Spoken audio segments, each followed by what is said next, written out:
Welcome back दोस्तों। हाल ही में Toyota ने अपनी इनोवा की next generation Innova high cross को लॉन्च किया था और वापस से पुरानी वाली क्रिस्टा को टोयोटा लॉन्च करने वाले। लेकिन ये रीलॉन्च की कहानी सिर्फ टोयोटा तक सीमित नहीं है, बल्कि महिंद्रा ने भी अपनी स्कॉर्पियो को लॉन्च करने के बाद ओल्ड स्कॉर्पियो में छोटे मोटे चेंजेस करके रीलॉन्च किया है। लेकिन आपने कभी ये सोचा है कि कार ब्रांड्स आखिर ऐसा क्यों करते हैं? अपनी पुरानी वाली गाड़ियों में कॉस्मेटिक चेंजेस करके उसे वापस रीलॉन्च क्यों करते हैं? तो अगर आपको पता नहीं होगा तो कोई बात नहीं, आज हम इसी के बारे में बात करने वाले। शुरू से शुरू करेंगे तो सबसे पहले चैनल को सब्सक्राइब कर दीजिए। शुरू करते हैं वीडियो को। तो हमें ये रीलॉन्च का कॉन्सेप्ट कहाँ से शुरू हुआ ये सबसे पहले जानना पड़ेगा, जिसमें 1983 में सुजुकी ने अपनी मारुति 800 को इंडियन मार्केट में लॉन्च किया और देखते देखते अगले कुछ सालों में ये गाड़ी इंडिया की बेस्ट सेलिंग कार बन गई थी। और अगले 17 सालों में इस गाड़ी में कोई मेजर चेंजेस नहीं किए गए थे, सिर्फ इसमें माइनर से चेंजेस कर करके इस गाड़ी को बेचा जा रहा था। लेकिन इंडियन मार्केट में कई कंपनीज मारुति 800 को कॉम्पिटिशन देने के लिए अपनी गाड़ियां लॉन्च कर रही थी, जिसमें बढ़िया फीचर्स बढ़िया लुक्स मिल रहे थे। फिर सुजुकी ने भी सोचा क्यों ना हम भी अपनी मारुति 800 को अपडेट करके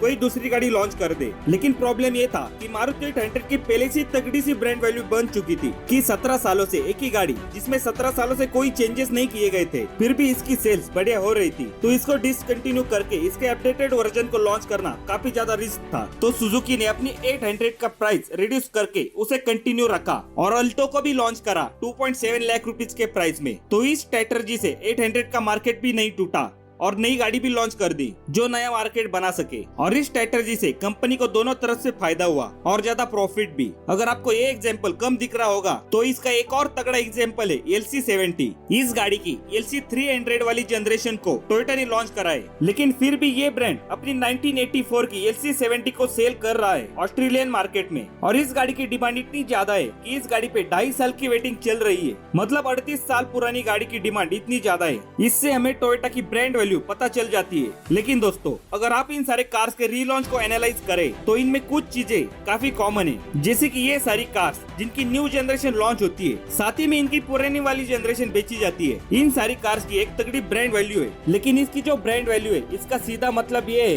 कि पुरानी वाली जनरेशन कितने सालों से बेच रही है और उन सालों में उस गाड़ी की सेल्स कितनी हुई है। एग्जाम्पल लेते सेकंड जनरेशन इनोवा का। ये इनोवा क्रिस्टा इंडियन मार्केट में 7 सालों से बेची जा रही थी और उन 7 सालों में इस गाड़ी की सेल्स लगातार बढ़ी है। मारुति 800 17 साल तक इसकी सेल्स सेम रही थी अल्टो के लॉन्च से पहले। लेकिन सबसे तगड़ी ब्रांड वैल्यू का एग्जांपल है स्कॉर्पियो और लैंड क्रूजर का। स्कॉर्पियो 20 सालों से सेम ही गाड़ी है, इसके लुक में माइनर से चेंजेस है और इतने सालों में इस गाड़ी का प्राइस 3 गुना बढ़ गया है, लेकिन फिर भी लोग स्कॉर्पियो को ले रहे हैं। लेकिन दोस्तों, इन सारे लॉन्चेस के एनालाइज को नोटिस करोगे तो किसी भी गाड़ी की नई जनरेशन जब लॉन्च होती है, वो नई जनरेशन किसी दूसरे मार्केट को टारगेट कर रहा होता है। जिसमें महिंद्रा ने अपनी स्कॉर्पियो एन को जब लॉन्च किया था तब उन्होंने बोल दिया था कि स्कॉर्पियो एन उनके अर्बन ग्लोबल ऑडियंस के लिए और वही Scorpio classic urban rural audience के लिए। और यही सेम चीज इनोवा क्रिस्टा के साथ थी। मतलब इनोवा क्रिस्टा में भले फीचर्स कम मिले, लेकिन ये गाड़ी एक रगेड और प्रैक्टिकल गाड़ी ज्यादा थी। वही इनोवा हाई क्रॉस में आपको वो हर चीज मिलती है जो क्रिस्टा में नहीं मिलता था, जैसे कि सनरूफ,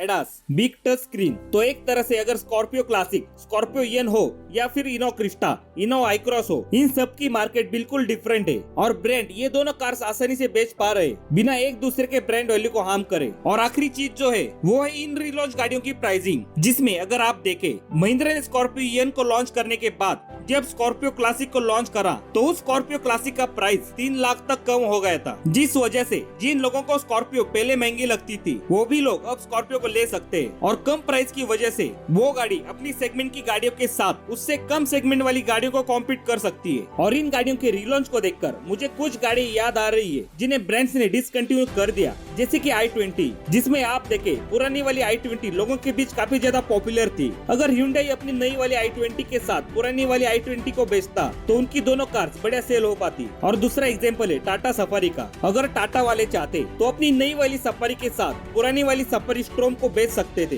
क्योंकि पुरानी वाली सफारी की ब्रांड वैल्यू काफी कम थी जिस वक्त पर यह गाड़ी बेची जाती थी। लेकिन जैसे ही पुरानी वाली सफारी को डिसकंटिन्यू कर दिया, उसकी ब्रांड वैल्यू एकदम तगड़ी हो गई। पिछले बार भी मैंने बोला था कि ओल्ड सफारी को दोबारा लॉन्च कर देना चाहिए टाटा वालों को, और आज भी बोल रहा हूँ कि अगर कोई टाटा मोटर्स का पर्सन देख रहा है इस वीडियो को तो यार लॉन्च कर दो अपनी पुरानी वाली सफारी को। तो यही था भाई आज की वीडियो में। अगर वीडियो पसंद आई तो लाइक कर दीजिए और चैनल पर नए हो तो चैनल को सब्सक्राइब कर दीजिए। मिलते हैं अगले वीडियो के साथ वापिस, तब तक के लिए बाय।